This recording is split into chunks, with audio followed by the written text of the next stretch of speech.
তোমরা কেউ কোনো পাপ করো নাই। পুরুষ হয়ে জন্ম নেওয়াটাই আমার আজন্মের পাপ ছিল।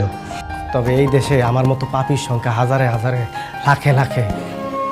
এরা সবাই মানব সন্তান হয়ে জন্মাইছে ঠিকই, কেউ পুরুষ হয়ে উঠতে পারে নাই। আর পুরুষ হয়ে না ওঠার যন্ত্রণা যে কত কঠিন, কত ভয়াবহ, প্রতিনিয়ত হারে হারে টের পাই।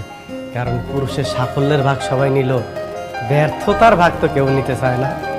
কারণ সবাই মনে করে পুরুষ জন্মগ্রহণ করছে পরিবারের অন্যান্য সদস্যদের চাহিদা মেটানোর জন্য। অনেকে ভুলেই যায় পুরুষ নামক মানুষটার মধ্যেও একটা মন আছে, একটা হৃদয় আছে, হৃৎপিণ্ড নামক একটা বস্তু আছে।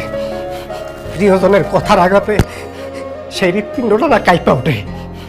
ভুলা যাইবই না কেন কম? কারণ পুরুষ তো কখনো কারো প্রিয়জন হয়ে উঠতে পারে না। সব সময় পুরুষ প্রয়োজনই কাজে লাগে।